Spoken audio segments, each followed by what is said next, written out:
UPSC Bharat की सबसे जटिलतम परीक्षाओं में से गिनी जाने वाली।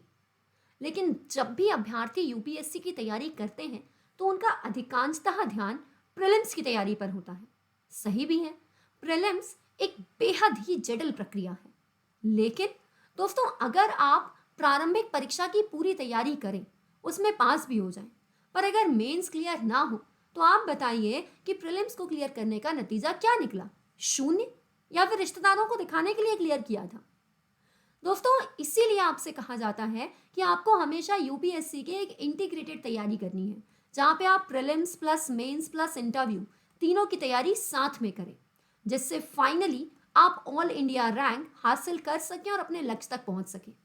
अब जब आप लोगों से मेंस आंसर राइटिंग के बारे में कहा जाता है, तो आपका हमेशा मुझसे पहला प्रश्न ये होता है कि मैम, ये आंसर राइटिंग करते कैसे हैं? अगर हमें कोई चीज़ आती है तो उसे सही ढंग से लिखते कैसे हैं? तो दोस्तों, आज इस वीडियो में हम इन्हीं प्रश्नों का जवाब जानने की कोशिश करेंगे।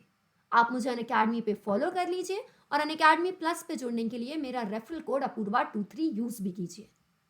दोस्तों, प्रीलिम्स के सिलेबस में तो सिर्फ विषयों के नाम लिखे गए हैं। जहां तक मेंस की बारी आती है तो मेंस में आपको 9 प्रश्नों के उत्तर देने हैं। अब ये जो आप लोगों से मेंस में प्रश्न पूछे जाते हैं ना, ये हमेशा कॉन्सेप्ट बेस्ड प्रश्न होते हैं। इसी के साथ दोस्तों, अगर आप यूपीएससी की तैयारी के प्रारंभिक चरण में हैं, तो यकीन मानिए कि जब आप तैयारी करना शुरू करते हैं तो तैयारी के पहले दिन से कोई आंसर राइटिंग प्रैक्टिस नहीं की जाती। जैसा कि मैं आपसे हमेशा कहती हूँ कि आपसे भारत की संस्कृति के बारे में कुछ लिखने को कहा जाए तो आप लिख देंगे, लेकिन जापान की संस्कृति के बारे में नहीं लिख पाएंगे, क्योंकि उसके बारे में तो आपको कुछ पता ही नहीं है ना। वैसे ही जब तक आपको किसी विषय के बारे में बिल्कुल भी ज्ञान नहीं है, तो आप उसे शब्दों में कैसे अभिव्यक्त करेंगे? इसीलिए आप कम से कम पहले फंडामेंटल 5 सब्जेक्ट्स का ज्ञान लीजिए। हिस्ट्री, ज्योग्राफी, पॉलिटी का बेसिक्स, साइंस का बेसिक्स, इकोनॉमी का बेसिक्स। जब आप इन विषयों के बारे में एटलीस्ट 60% ज्ञान अर्जन कर लें, उसके बाद आप आंसर राइटिंग को आरंभ कीजिए। इसी के साथ दोस्तों, आपसे जो प्रश्न पूछे जाते हैं वो होते तो आपके सिलेबस से ही हैं, लेकिन उनमें करंट अफेयर्स का तड़का लगाया जाता है। मतलब अगर आप विगत वर्षों में पूछे गए प्रश्नों को देखेंगे ना, तो आप पता कर सकते हैं कि भाई इस टॉपिक से ही प्रश्न क्यों आया, क्योंकि ये पिछले 2 से 3 साल में न्यूज में था। ठीक है, अब जिसने करंट अफेयर्स पढ़ा है वो अपने आंसर को और ज्यादा समृद्ध तरीके से लिख पाएगा। तो इसका मतलब ये नहीं है कि जब तक करंट अफेयर्स नहीं होते तब तक आंसर नहीं लिखेंगे। आपने फंडामेंटल 5 सब्जेक्ट का एक ज्ञान ले लिया, उसके बाद आप आंसर राइटिंग स्टार्ट कर दीजिए। लेकिन लेकिन यहाँ पर जैसे जैसे आपका ज्ञान बढ़ते जाएगा, वैसे वैसे आपके जो आंसर हैं वो और ज़्यादा अच्छे हो पाएंगे। अब अब दोस्तों, यहाँ पर आप लोग देख सकते हैं कि आप लोगों को जो आंसर राइटिंग प्रैक्टिस करनी है वो कैसे करनी है। तो अब मैं आपको इसकी एक जो प्रक्रिया है वो स्टेप बाय स्टेप बताती हूँ। चलिए, अब आप लोगों के लिए मेरी शक्ल से ज़्यादा ये स्क्रीन ज़रूरी है। स्क्रीन देखिए भाई। चलिए, तो दोस्तों, आपको सबसे पहले तो ये ध्यान रखना है कि आप जब भी प्रैक्टिस करते हैं ना, तो वो जो प्रैक्टिस है वो सही ढंग से होनी चाहिए। और सही ढंग से प्रैक्टिस करने के लिए आपको जो प्रश्न चुनने हैं वो होने चाहिए यूपीएससी मेंस के पीवाईक्यू, पहले पूछे जा चुके प्रश्न। और इसी के साथ जो आप लोगों को आंसर्स लिखने हैं वो आप किसी नॉर्मल रजिस्टर में, नॉर्मल कॉपी में या नॉर्मल पेज में नहीं लिखेंगे, ब्लैंक पेज पर लिखेंगे, क्योंकि उसी से आपको पता चलेगा कि आप किस तरीके की राइटिंग में किस तरीके से अपनी फाइनल आंसर शीट में लिख पाएंगे। इसी के साथ दोस्तों, आप लोगों को एक सैंपल आंसर बुकलेट खरीद लेनी है। आपको यूपीएससी की वेबसाइट पे इस तरीके से एक सैंपल बुकलेट मिल जाएगी। आप या तो वहां से प्रिंट आउट निकालवा लो, या फिर आपको ऑनलाइन किसी भी स्टेशनरी पे यूपीएससी की बुकलेट आराम से मिल जाती है, उसे खरीद लो और उसी में आप अपनी आंसर राइटिंग प्रैक्टिस करेंगे। अब देखिए दोस्तों, आपको जब भी आंसर राइटिंग प्रैक्टिस करनी है तो उसमें कुछ चीज़ों को ध्यान में रखना है। जैसे सबसे पहले आपको प्रश्न पढ़ना है, देखना है कि पूछा क्या गया है। उसके बाद आपको अपने माइंड में एक फ्रेमिंग करनी है कि आप क्या लिखेंगे इंट्रोडक्शन में, क्या कंक्लूजन में, क्या बॉडी में। उसके बाद आपको अपना जो उत्तर है उसे लिखना शुरू करना है। चलिए, तो आरंभ करते हैं। दोस्तों, सबसे पहले आपको प्रश्न को बहुत ही ज्यादा ध्यान से पढ़ना है। आपको देखना है कि भाई पूछा क्या है। ऐसा मत करना कि जो नहीं पूछा वो लिखे जा रहे हैं, सामने वाला 0 दे देगा आपको। इसी के साथ दोस्तों, आपको जो प्रश्न है ना उसके कीवर्ड्स को, उसके की सेंटेंस को पहचानना है।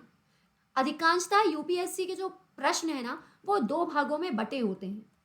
जैसे आपसे कारण और प्रभाव पूछा है, या आपसे जो कुछ भी पूछा है, अगर वो दो भागों में नहीं भी है तो आपको कीवर्ड पहचानना है कि भाई ये रियल में पूछना क्या चाह रहा है, या आपके अंदर से निकलवाना क्या चाह रहा है।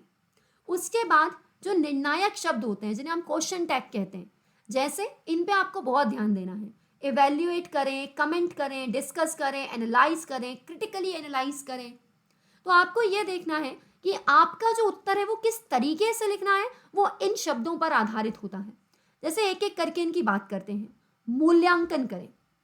दोस्तों, जब हम लोग बात करते हैं मूल्यांकन करें, इवेल्युएट करें, तो इसका मतलब क्या है दोस्तों? इसका मतलब है कि वो आपसे जो भी टॉपिक पूछ रहा है उसके बारे में वह चाहता है कि आप उसके प्रॉन्स एंड कॉन्स दोनों लिखें। मतलब कि आप उसके जो पॉजिटिव पॉइंट है, उसके जो लाभ है, उसका जो महत्व है, वो भी लिखें, और इसी के साथ जो उसकी हानियां हैं उन्हें भी लिखें। इसे ही कहते हैं मूल्यांकन करना। और दोस्तों, जब आपसे मूल्यांकन करने को कहा जाता है ना, तब जरूरी होता है कि आप निष्कर्ष जरूर दें, आप एक वे फॉरवर्ड जरूर दें। हर तरीके के प्रश्न में निष्कर्ष जरूरी नहीं होता, हर प्रश्न ऐसा नहीं होता जिसमें कंक्लूजन लिखा ही जाएगा। लेकिन जब आपसे कोई कह रहा है कि भाई मूल्यांकन करो, तब आप उसका एक निष्कर्ष जरूर दो। इसके बाद दोस्तों, कुछ प्रश्न होते हैं आजकल जिनमें आपसे बोला जाता है डू कमेंट। इस आपको कोई चीज बोली है, उसके बारे में आपको कमेंट करना है, आपको किसी चीज के बारे में टिप्पणी देनी है, या फिर आपकी राय में आप बताइए, in the point of view. तो यहां पे आपको याद रखना है कि आप ये नहीं लिख सकते कि रविंद्रनाथ टैगोर ने कहा था, गांधी जी ने कहा था, इस इतिहासकार ने कहा था। भाई वो ये पूछ ही नहीं रहा है, भाई वो तो ये पूछ रहा है कि तुम क्या बोल रहे हो, भाई तू बता तेरी क्या राय है। ठीक है। सो यहाँ पे आपको बहुत ही अच्छी तरीके से अपनी राय देनी है। अधिकांशतः आपको अपनी राय पॉजिटिव में देनी चाहिए, और आप अपनी जो भी राय दे रहे हैं वो तर्क संगत होनी चाहिए। ऐसा नहीं कि कभी कभी मेरे दिल में ख्याल आता है, ऐसा नहीं। आपकी जो राय है ना, वो फैक्ट और फिगर बेस्ड होनी चाहिए, वो लॉजिकल होनी चाहिए। चलिए, उसके बाद दोस्तों, सबसे सरल होते हैं ये प्रश्न, जिनमें आपसे कहा जाता है एक्सप्लेन, डिस्कस, चर्चा करो, विवेचना करो, व्याख्या करो। इनमें आपको उस टॉपिक के बारे में जो कुछ भी आता है आराम से लिख देना है। लेकिन अगर मैं बताऊं ना, तो ये प्रश्न सबसे सही जरूर महसूस होते हैं, लेकिन यही प्रश्न होते हैं जो आपके लिए सबसे ज्यादा कॉम्पिटिटिव होते हैं। इनमें वो देखता है कि भाई आप क्या यूनिकनेस दिखा रहे हो, आप क्या अलग लिख के दे रहे हो उसे, कि वो आपको आंसर दे, वो आपको आंसर में नंबर दे। विश्लेषण करें, एनालाइज करें। दोस्तों, विश्लेषण का मतलब भी एक तरीके से यही है कि आपको उसके लाभ हानि, उसका महत्व और उसकी सीमाएं दोनों के बारे में बात करनी है। आलोचनात्मक परीक्षण करें। दोस्तों, जब आपसे आलोचना और समालोचना करने को कहा जाता है, क्रिटिकली एग्जामिन या क्रिटिकली एनालाइज करने को कहा जाता है, तब आपको जो भी कहा जा रहा है, मतलब आपको जो भी कथन दिया गया है, उसके विपक्ष में लिखना है। जैसे आपसे कहा गया है ये चीज बहुत अच्छी है, तो आपको बताना है कि वो अच्छी क्यों नहीं है। अगर आपको पता है ये चीज बुरी है, तो आपको बताना है कि वो बुरी क्यों नहीं है। ठीक है। तो इस तरीके के प्रश्नों में भी निष्कर्ष जरूरी होता है। हर प्रश्न में निष्कर्ष हो ये जरूरी नहीं है। चलिए, तो दोस्तों, आप एक तरीके से हम एक सैंपल देखते हैं कि आपको ये जो उत्तर है ये किस तरीके से लिखने चाहिए। देखिए, मैंने आप लोगों के लिए यहाँ पे एक ब्लूप्रिंट तैयार किया है। यार, इतनी मेहनत की है, इसके लिए 1 लाइक तो बनता है यार। और हाँ, चैनल को सब्सक्राइब नहीं किया तो मुहूर्त का इंतजार कर रहे हो क्या? अच्छा मुहूर्त है, आज ही अभी कर दो सब्सक्राइब। चलिए दोस्तों, आप लोग यहाँ पे देख सकते हैं कि यहाँ पे आपके पास एक सैंपल क्वेश्चन होगा। उसके बाद आपको उसको अपने दिमाग में फ्रेम करना है। जब आपकी प्रैक्टिस हो जाएगी तो आप अपने आप इसको कुछ सेकंड्स में कर लेंगे कि आपको एक इंट्रो देना है, बॉडी देनी है और कंक्लूजन देना है। कई बार क्या होता है, कुछ ऐसे प्रश्न होते हैं जो 250 मार्क्स में पूछे जा रहे हैं, सॉरी 250 वर्ड्स के लिए पूछे जा रहे हैं कि 250 शब्दों में लिखना है 15 नंबर के लिए। तो 250 शब्दों में आप बकायदा इंट्रो दोगे, बॉडी दोगे, कंक्लूजन दोगे। लेकिन कई बार 150 शब्दों में आपको कंक्लूजन देने की जरूरत नहीं होती। हाँ, अगर आपसे मूल्यांकन करने को कह रहे हैं, क्रिटिकली एनालाइज करने को कह रहे हैं, समालोचनात्मक कुछ ऐसा है कि हाँ भाई आप उसको इवेल्युएट कर रहे हो, तो आप जरूर कंक्लूजन दे दो। वरना हमेशा 150 वाले 150 वर्ड्स के प्रश्न में जरूरी नहीं है कि आप कंक्लूजन दोगे ही। इसके अलावा दोस्तों जो इंट्रो होता है ना, वो इंट्रो आप अलग अलग तरीके से दे सकते हो। इंट्रो आप किसी परिभाषा डेफिनेशन के साथ दे सकते हो। आप जो इंट्रो है वो किसी फैक्ट से दे सकते हो। याद रखिएगा, अगर आप कोई तथ्य लिख रहे हो, कोई आंकड़ा लिख रहे हो, तो आपको वो पता हो, उसको मतलब हाँ भाई कॉन्फिडेंस है, ये तो कल ही पढ़ा था, अच्छे से आता है, तभी उसके बारे में लिखना।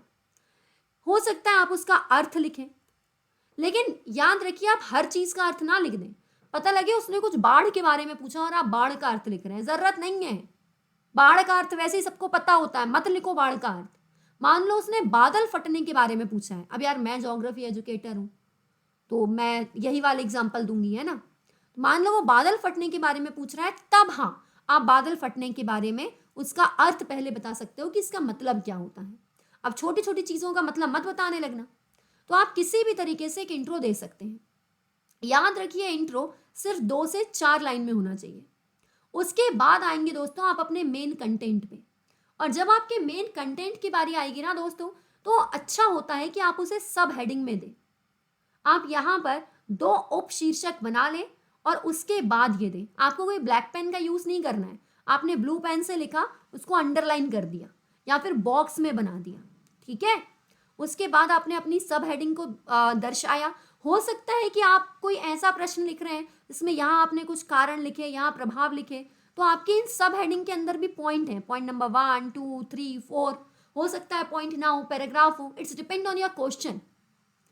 यहाँ पे आपको अगर दिख रहा है कि भाई एक डायग्राम बनाना है, तो हो सकता है कि आप ये डायग्राम सब हेडिंग के बाद यहाँ बनाएं या फिर सब हेडिंग 2 के बाद यहाँ बनाएं। हर प्रश्न में डायग्राम हो यह अनिवार्य नहीं है, लेकिन आवश्यक जरूर है। जैसे भूगोल के अधिकांशतः प्रश्न ऐसे हैं जहाँ पे आपको मैप करना है या फिर आपको कोई फ्लो चार्ट बनाना है या कोई डायग्राम बनाना है। दोस्तों याद रखिए आपको गागर में सागर भरना है, कम शब्दों में उसे बहुत कुछ बताना है। और लास्ट में आप वे फॉरवर्ड, आगे की राह, निष्कर्ष, इस तरीके से अपने प्रश्न का अंत कर सकते हैं। तो दोस्तों मैं आपसे यही कहूंगी कि जब आप एक बेसिक्स तरीके से आपके जो विषय हैं, थोड़ा सा ज्योग्राफी पढ़ लेते हैं, हिस्ट्री पढ़ लेते हैं, तो उसी सब्जेक्ट के जो प्रीवियस ईयर क्वेश्चन है उनके उत्तरों को लिखना शुरू कीजिए। सवाल उठता है कि उन्हें एग्जामिन कौन करेगा कि आपका उत्तर सही है या नहीं, तो आप भाई मेरे ग्रुप में भेजिए ना। इसी वीडियो के कमेंट में टेलीग्राम ग्रुप की लिंक पिंड है, आप वहां भेजिए। अगर समय मिला तो मैं चेक करूंगी, अगर मैं चेक नहीं कर पाई तो वहां पे इतने बड़े बड़े जो आप लोगों के सीनियर्स हैं, जो मेंस देकर आ चुके हैं कई बार, वो आपके आंसर्स को इवेल्युएट कर सकते हैं। सो आप आंसर लिखिए, फोटो खींचिए, ग्रुप में भेजिए, ठीक है। इसके अलावा दोस्तों अगर आपको कोई भी परेशानी है, आप मुझसे कुछ भी पूछना चाहते हैं, तो इसी वीडियो में नीचे कमेंट करके पूछ सकते हैं। अब आपसे मुलाकात होगी अनअकैडमी की फ्री क्लास में, या फिर अगर आप अपूर्वा 23 कोड के साथ सब्सक्रिप्शन ले रहे हैं तो फिर तो आपसे मुलाकात होगी टॉप एजुकेटर्स के साथ अनअकैडमी के प्लस प्लेटफॉर्म पर। Thank you.